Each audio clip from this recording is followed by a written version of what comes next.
The sky burned above the jungles of Ordis Prime as the Queen fell. Her escape pod spiraled downward, trailing smoke, fire, and shattered fragments of her vessel. The hunt had come too close this time. The royal guard had scattered. The warlords who sought her crown would not rest until her blood was spilled. She had escaped by seconds, but now she was alone, broken, and falling toward an unknown world. The pod crashed into the deep forest with thunder that shook the canopy and sent a native bird screaming into the air. Silence returned quickly except for the steady hiss of steam leaking from the cracked hull. Inside, the Queen stirred. Her body ached. Her arm was broken. Her crown was gone. But her will remained. She kicked the hatch open and crawled from the wreckage. The air was thick with heat and moisture. The forest was vast and green with strange plant life she did not recognize. She stumbled forward alone, unaware that she was being watched. From the trees, a figure crept silently. He was human, not the kind she had met on the high worlds or among the council of stars. This one was different. His clothing was simple, made from animal skin and rough cloth. He carried no translator, no weapon of energy, only a spear carved from stone and bone. He moved closer cautiously. The Queen raised her hand weakly and tried to speak. Her translator flickered. The words came through in fragments. "I peace, no harm." He looked at her with wide eyes, then stepped forward and gently caught her before she collapsed. She woke in a cave lit by firelight. A rough blanket covered her. Her wounds had been wrapped. A bitter herb paste stung against her skin, but she could feel the fever receding. The human sat across the fire, carving something with his hands. He looked up as she stirred. "You live," he said simply. Her translator buzzed, but the meaning was clear. "I thank you," she replied slowly. He nodded once. Over the next day, she learned his name was Rallo. He spoke in a dialect old and strange, but the translator slowly adapted. He had no home beyond the forest, no tribe, no war. He lived alone, hunted alone, and yet he had taken her in. He fed her with fruit and meat. He cleaned her wounds.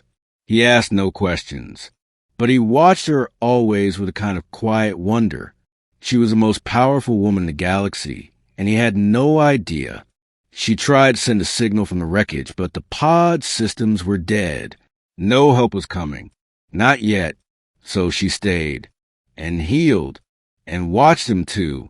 Rallo was strong but not cruel. He moved with the land, not above it. He showed her which plants to eat, which streams were safe. He laughed once when she tried to mimic his spear throw. She did not laugh back, but her eyes softened. He never bowed, never flinched. He treated her not as royalty, but as someone real, and she began to change. One night, after a hunt gone wrong, Rallo returned with a deep cut along his side.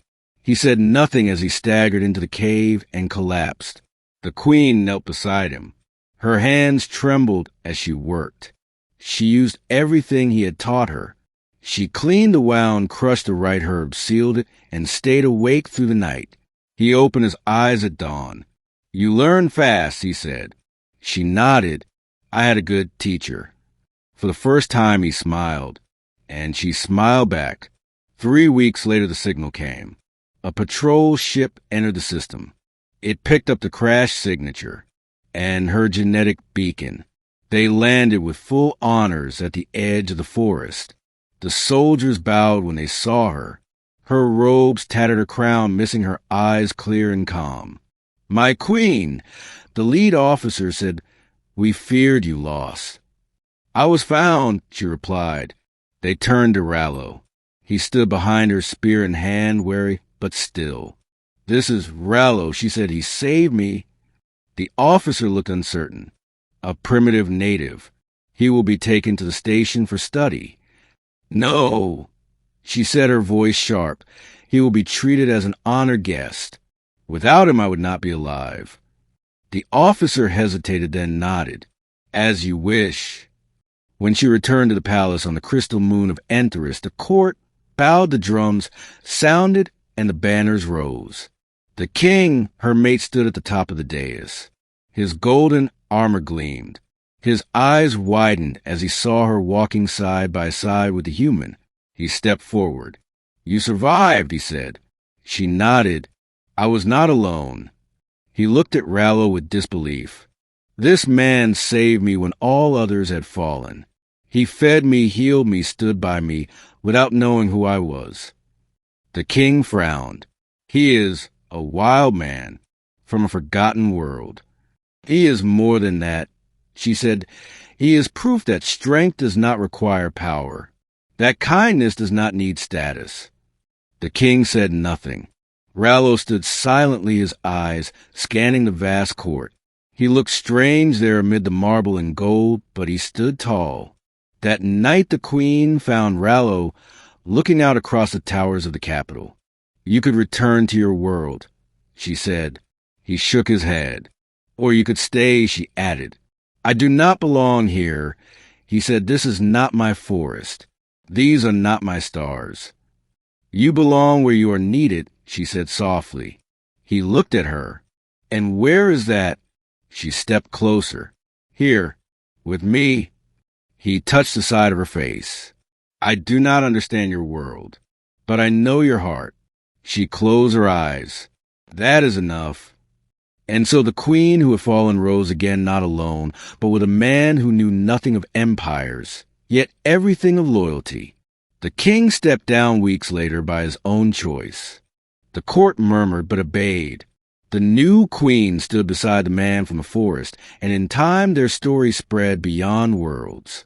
Not because of the throne, but because of the truth behind it, that in the darkest places sometimes the light that saves us comes not from crowns or stars, but from the hands of someone who sees us, just as we are,